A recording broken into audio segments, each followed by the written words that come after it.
Audio clip number 22، اس میں انشاءاللہ عز و جل آپ سورہ بقرہ کی آیت نمبر 60 سے لے کر 63 تک کی تلاوت، ترجمہ اور تفسیر سنیں گے۔ بسم اللہ الرحمن الرحیم۔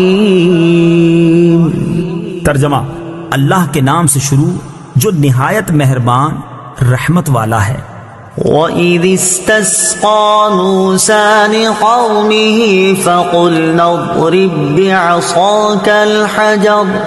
فَانفَجَرَتْ مِنْهُ 12 عَيْنًا قَدْ عَلِمَ كُلُّ أُنَاسٍ مَّشْرَبَهُمْ كُلُوا وَاشْرَبُوا مِن رِّزْقِ اللَّهِ وَلَا تَعْثَوْا فِي الْأَرْضِ مُفْسِدِينَ۔ ترجمہ: اور یاد کرو جب موسیٰ نے اپنی قوم کے لیے پانی طلب کیا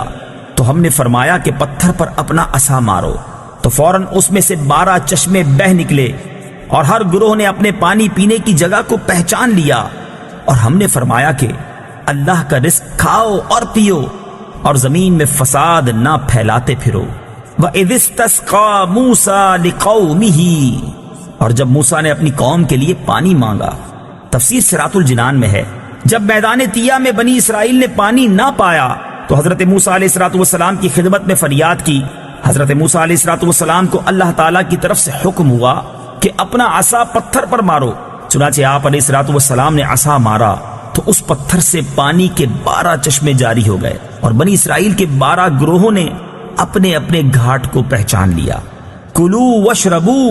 کھاؤ اور پیو۔ تفسیر صراط الجنان میں ہے حضرت موسیٰ علیہ السلام کی قوم سے فرمایا گیا کہ آسمانی طعام من و سلوہ کھاؤ اور اس پتھر کے چشموں کا پانی پیو جو تمہیں فضل الہی سے بغیر محنت کے میسر ہے، اور اس بات کا خیال رکھو کہ فتنہ و فساد سے بچو اور گناہوں میں نہ پڑو۔ ہر امت کو یہی حکم تھا کہ اللہ تعالیٰ کا رزق کھاؤ لیکن فساد نہ پھیلاؤ، یعنی رزق کے استعمال سے منع نہیں فرمایا بلکہ حرام کمانے، حرام کھانے، کھا کر خدا کی ناشکری اور نافرمانی سے منع کیا گیا ہے۔ وَإِذْ قُلْتُمْ يَا مُوسَىٰ لَن نَّصْبِرَ عَلَىٰ طَعَامٍ وَاحِدٍ فادع لنا ربك يخرج لنا مما تنبت الأرض من بقلها وقثائها وفومها وعدسها وبصلها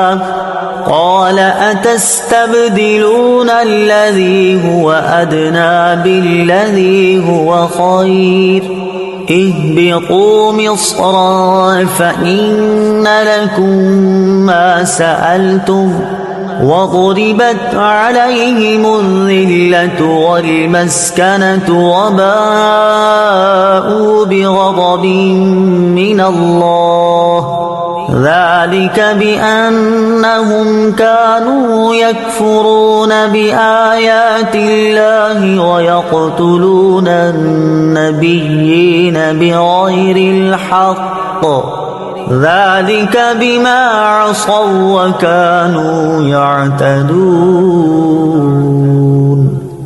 ترجمہ: اور جب تم نے کہا اے موسیٰ ہم ایک کھانے پر ہرگز صبر نہیں کر سکتے،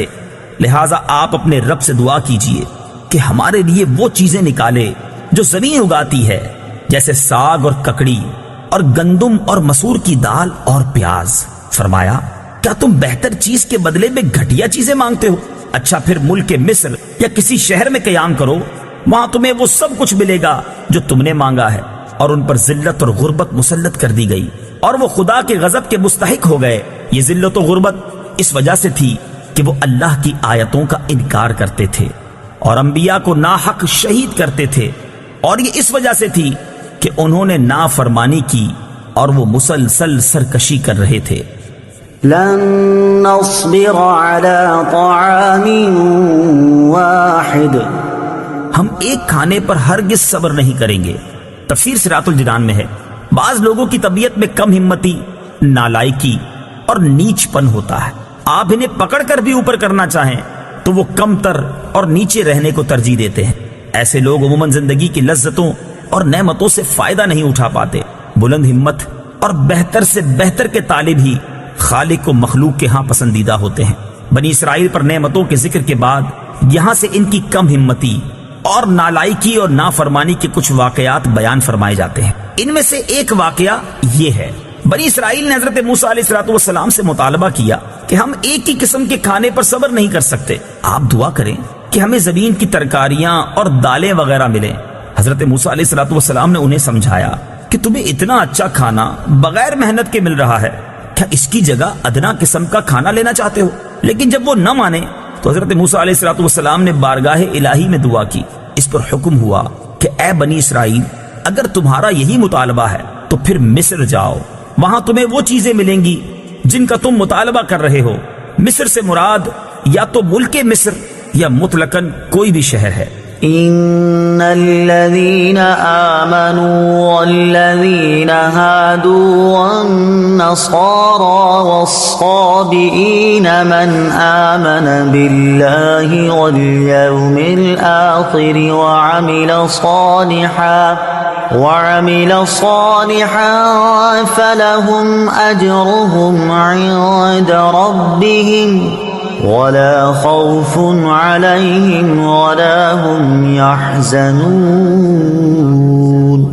وإذ أخذنا ميثاقكم ورفعنا فوقكم الطور خذوا ما آتيناكم بقوة واذكروا ما فيه لعلكم تتقون۔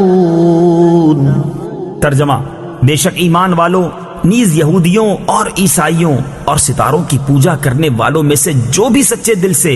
اللہ پر اور آخرت کے دن پر ایمان لے آئیں اور نیک کام کریں تو ان کا ثواب ان کے رب کے پاس ہے، اور ان پر نہ کوئی خوف ہوگا اور نہ وہ غمگین ہوں گے۔ اور یاد کرو جب ہم نے تم سے عہد لیا اور تمہارے سروں پر طور پہاڑ کو معلق کر دیا اور کہا کہ مضبوطی سے تھامو اس کتاب کو جو ہم نے تمہیں عطا کی ہے، اور جو کچھ اس میں بیان کیا گیا ہے اسے یاد کرو اس امید پر کہ تم پرہیزگار بن جاؤ۔ وَإِذْ أَخَذْنَا مِيثَاقَكُمْ، اور یاد کرو جب ہم نے تم سے عہد لیا۔ تفسیر صراط الجنان میں ہے، اس آیت میں یہودیوں سے فرمایا جا رہا ہے کہ وہ وقت یاد کرو کہ جب اللہ تعالیٰ نے بنی اسرائیل سے عہد لیا کہ وہ توریت کو مانیں گے اور اس پر عمل کریں گے، لیکن پھر انہوں نے اس کے احکام کو بوجھ سمجھ کر قبول کرنے سے انکار کر دیا، حالانکہ انہوں نے خود بڑی التجا کر کے حضرت موسیٰ علیہ السلام سے ایسی آسمانی کتاب کی درخواست کی تھی جس میں قوانین شریعت اور آئین عبادت مفصل مذکور ہوں، اور حضرت موسیٰ علیہ السلام نے ان سے بار بار اس کے قبول کرنے اور اس پر عمل کرنے کا عہد لیا تھا، اور جب وہ کتاب عطا ہوئی تو انہوں نے اسے قبول کرنے سے انکار کر دیا اور عہد پورا نہ کیا۔ جب بنی اسرائیل نے اللہ تعالیٰ سے کیا ہوا عہد توڑا تو حضرت جبریل امین علیہ السلام نے اللہ تعالیٰ کے حکم سے طور پہاڑ کو اٹھا کر ان کے سروں کے اوپر ہوا میں معلق کر دیا، اور حضرت موسیٰ علیہ السلام نے ان سے فرمایا تم یا تو عہد قبول کر لو ورنہ پہاڑ تم پر گرا دیا جائے گا اور تم کچل ڈالے جاؤ گے۔ اس میں صورتاً عہد پورا کرنے پر مجبور کرنا پایا جا رہا ہے، لیکن در حقیقت پہاڑ کا سروں پر معلق کر دینا اللہ تعالیٰ کی قدرت کی قوی دلیل ہے، جس سے دلوں کو اطمینان حاصل ہوتا ہے کہ بے شک حضرت موسیٰ علیہ السلام اللہ تعالیٰ کے رسول ہیں اور ان کی اطاعت اللہ تعالیٰ کو مطلوب ہے، اور یہ اطمینان ان کو ماننے اور عہد پورا کرنے کا اصل سبب ہے۔ یاد رہے کہ دین قبول کرنے پر جبر نہیں کیا جا سکتا، البتہ دین قبول کرنے کے بعد اس کے احکام پر عمل کرنے پر مجبور کیا جائے گا۔ اس کی مثال یوں سمجھیں کہ کسی کو اپنے ملک میں آنے پر حکومت مجبور نہیں کرتی، لیکن جب کوئی ملک میں آ جائے تو حکومت اسے قانون پر عمل کرنے پر ضرور مجبور کرے گی۔